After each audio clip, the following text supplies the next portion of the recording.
Bonsoir et bienvenue pour ce jeudi soir et toujours à l'étude d'Éphésiens. Et mon envie de saluer ceux qui peuvent être nous de l'étranger et ceux qui peuvent suivre nous localement et moi qui nous capables sans hésitation partage ce link et avec d'autres personnes. Et il me semble que sur 19e verset du chapitre 3, c'est un puits sans fin, Et lorsque nous réalisons de ce que Dieu a envie de dire à travers de Paul, remplir de la connaissance, remplir de la plénitude de Dieu. Et en lui-même, c'est quelque chose d'extra fort et rempli jusqu'à toute la plénitude. Comment l'homme est capable de remplir jusqu'à toute la plénitude? Et qui veut dire nous arriver à comprendre, il peut prendre toute une vie et il peut prendre vraiment tout ce qu'il mène pour capable faire lire. Alors, nous besoin croire, nous besoin connaître quand Dieu dit-nous quelque chose qui veut dire, comment David dit, il dresse une table devant nous. Alors, afin qu'il nous capable vraiment régaler nous et servir tout ce qu'il met à nos dispositions. Alors, moi j'ai envie ce soir, nous guetter un peu Paul lui-même dans le livre des Actes des Apôtres et comment il vit cela et comment nous capables vraiment ensemble guetter un petit cours qui peut dire dans Actes le chapitre 20 et le verset 22 à 24. Et voilà ce qu'il dit à nous, Paul, dans ce fameux chapitre 20 et le verset 22 à 24. Et voilà. Et maintenant, voici, lié par l'Esprit, je vais à Jérusalem, ne sachant pas ce qui m'y arrivera. Seulement, de ville en ville, l'Esprit Saint m'avertir que des liens et des tribulations m'attendent. Le verset 24. Mais je ne ferai pour moi-même aucun cas de ma vie. Je fais aucun cas de ma vie. Comme si elle m'était précieuse, pourvu que j'accomplisse ma course avec joie. J'aime ça, accomplir ma course avec joie. Et le ministère que j'ai reçu du Seigneur Jésus, d'annoncer la bonne nouvelle de la grâce de Dieu. Nous pouvons aussi lire un 21 et le verset 11 et le verset 13. Et voilà ce qu'il nous dirait. Et nous commençons à partir du verset 10. Comme nous étions là depuis plusieurs jours, un prophète nommé Agabus descendurent de Judée et vinrent nous trouver. Ils prirent la ceinture de Paul, se lièrent les pieds et les mains et dirent: voici ce que déclare le Saint-Esprit. L'homme à qui appartient cette ceinture, les Juifs le lieront. Ils vont le lier de la même manière à Jérusalem et le livreront entre les mains des païens. Le verset 13. Alors ils répondirent: que faites-vous en pleurant? Et il répondit: que faites-vous en pleurant et en me brisant le cœur? Je suis prêt non seulement à être lié, mais encore à mourir à Jérusalem pour le nom du Seigneur Jésus. Et là, on arrive à comprendre de ce que cet homme, Paul, il arrive, ce qu'il peut partager à l'église d'Éphèse, c'est du vécu pour lui. Aujourd'hui, il arrive à la fin, il est en prison, et là, il connaît qu'il y peut aller, et il montre-nous, ça deux textes-là montre-nous, bien qu'il y a Agabus, qui est le prophète, qui peut dire est vrai. Mais il y a quelque chose qui me tient envie, ouvrir une parenthèse ce soir. Un prophète capable prophétise là où la vie. Mais la voix de Dieu, les promesses de Dieu dans où la vie, et ça c'est quelque chose au-dessus de tout. Alors très souvent des fois nous peut précipiter, nous peut envie que quelqu'un prophétise là où nous, et là nous arrivons à réaliser c'est un vrai prophète. Mais Paul est rempli de la plénitude de Dieu, lui dit un mot frère. Et là nous arrivons à comprendre, même sur la vie pas trop compté pour lire, parce que pour lire, qui veut dire sur la vie fin absorber dans ce que Dieu il appelle lire pour vivre. Qui veut dire Paul est absorbé en Jésus-Christ. C'est pour cela qu'il est capable de dire imite-moi comme moi imite Christ.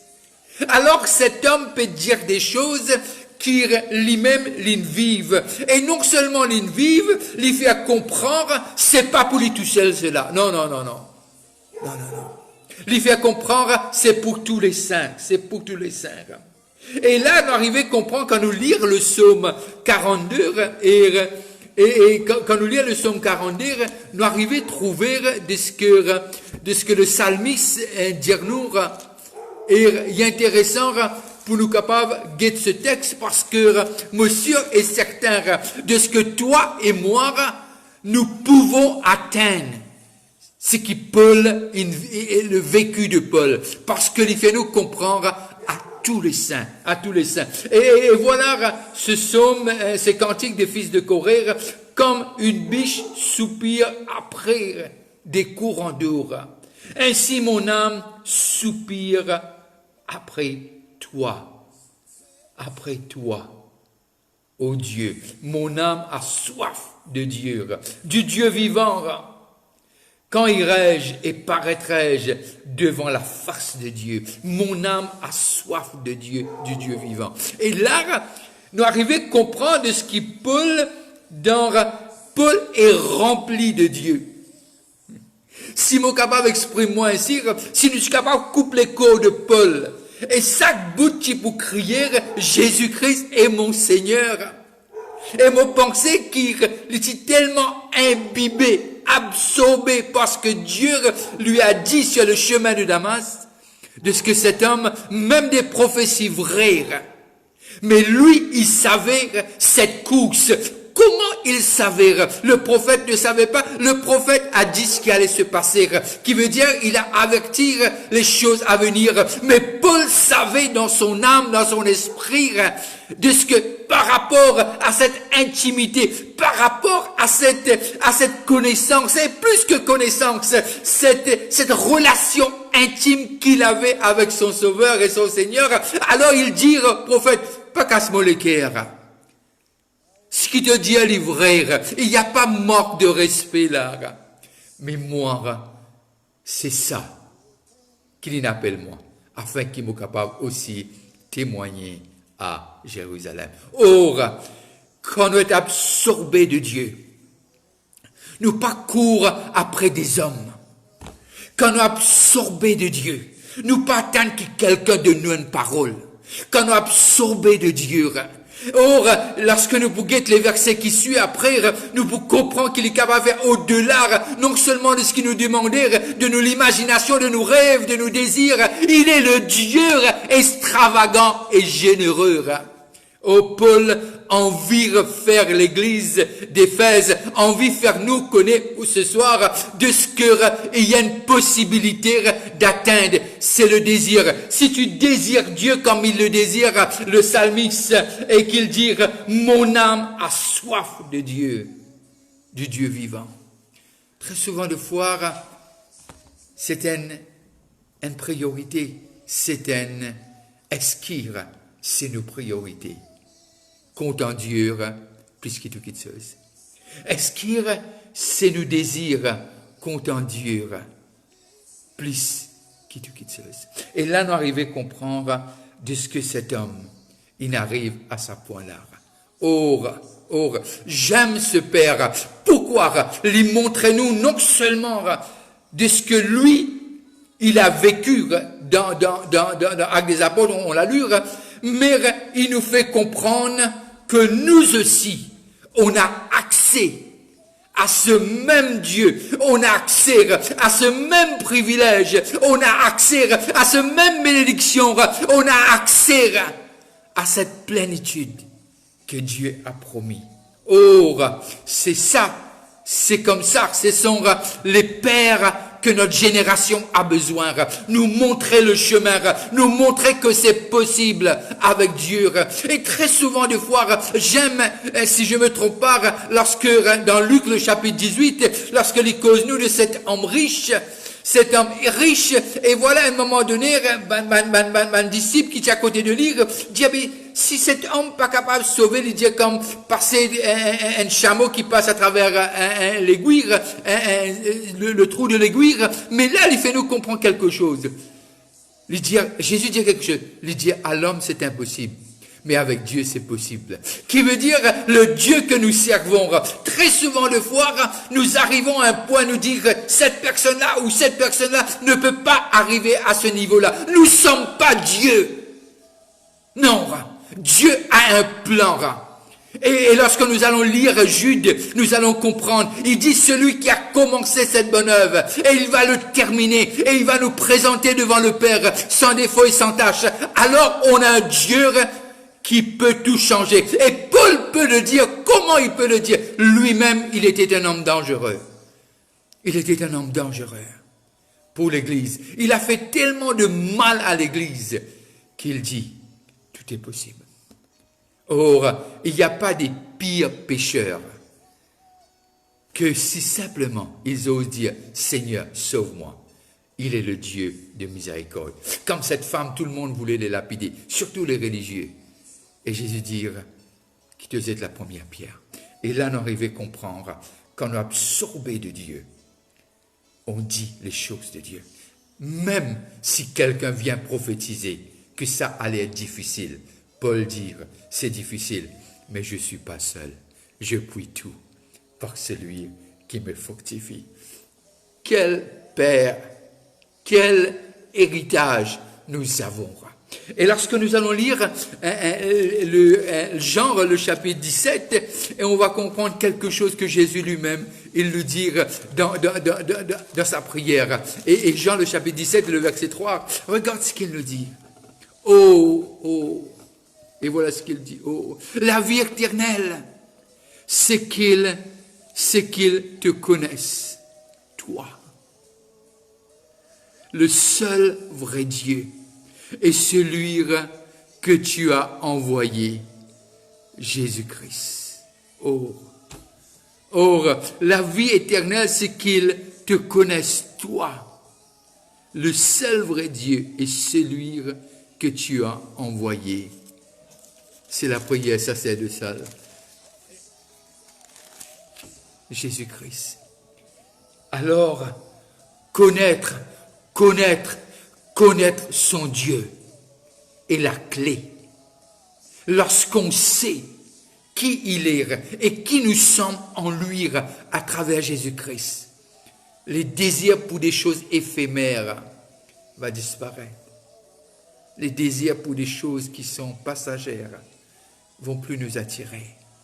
Même si quelqu'un ose venir prophétiser et nous dire les choses vont être difficiles, on va dire comme Paul, comme l'apôtre Paul, je puis tout par celui qui me fortifie. Je puis tout par celui qui m'a appelé. Je puis tout par l'esprit par lequel j'ai été scellé. Je puis tout parce que mon Dieu n'abandonne pas en mi-chemin.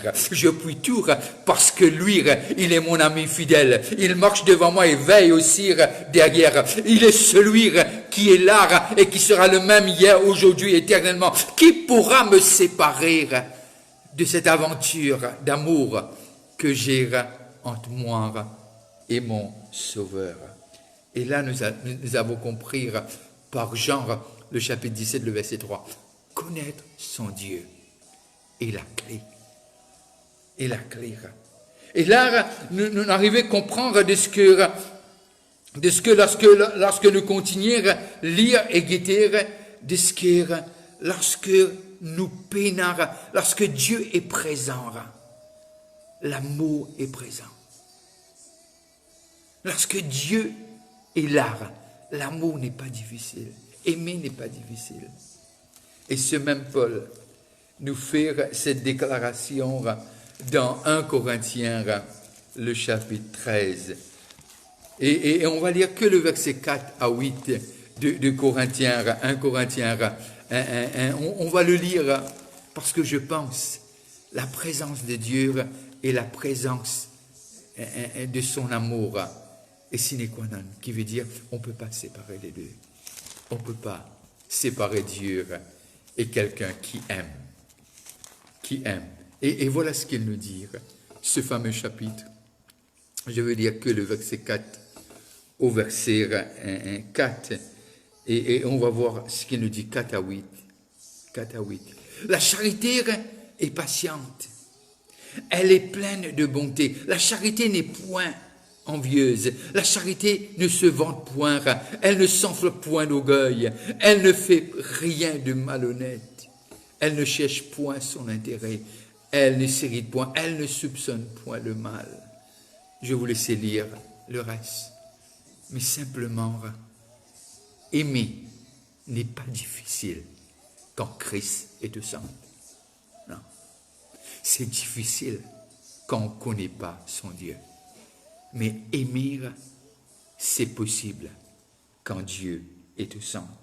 Et j'aime toujours le fils prodigue. J'aime son histoire parce que c'est une histoire qui, pour moi, bouleverse ma vie.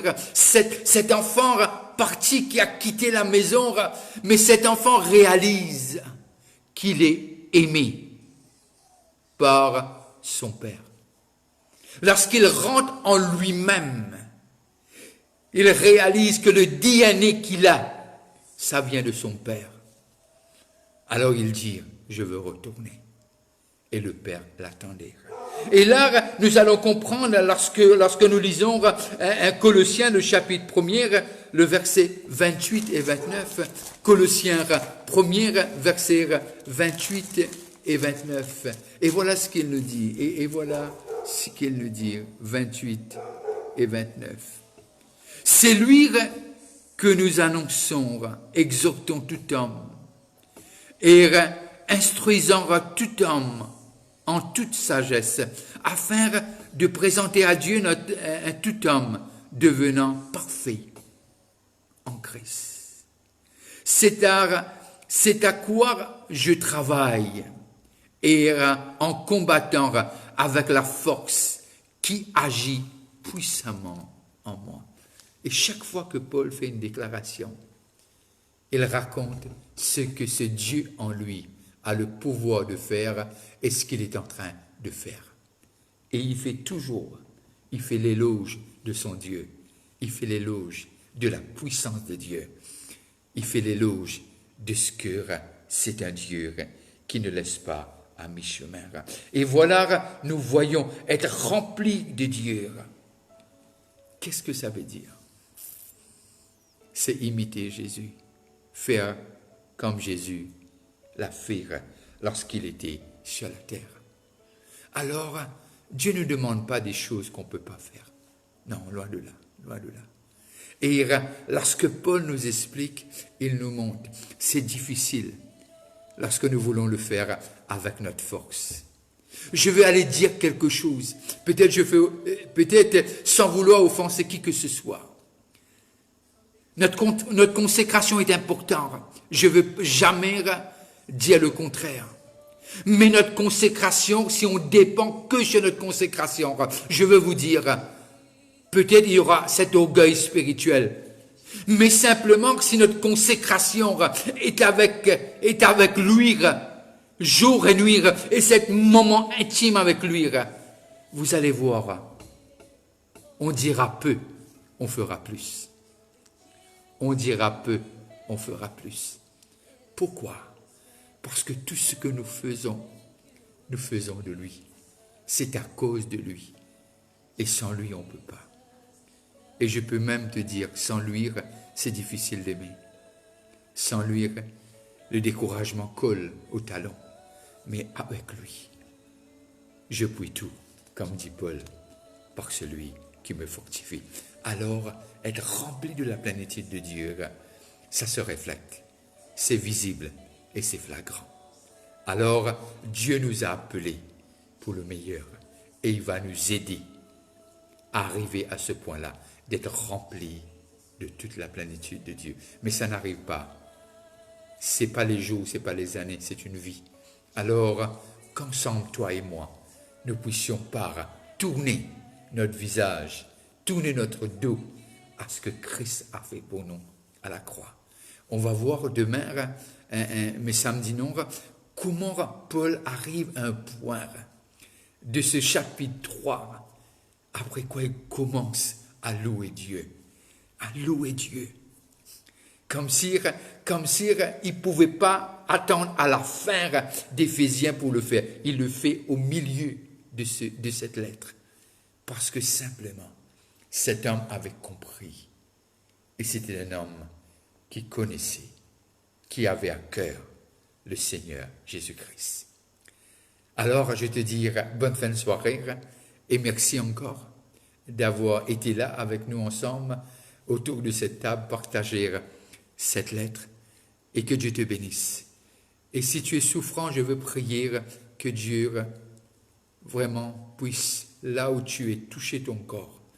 Parce que ce même Dieu qui a tout fait à la croix, il est celui qui guérit encore dans ce 21e siècle, en 2021.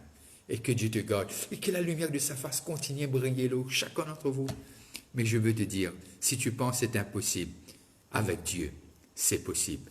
Bonne fin de soirée. Si vous passez à table, je vous dis bon appétit. On se voit demain à 8h. Bye bye et à demain soir.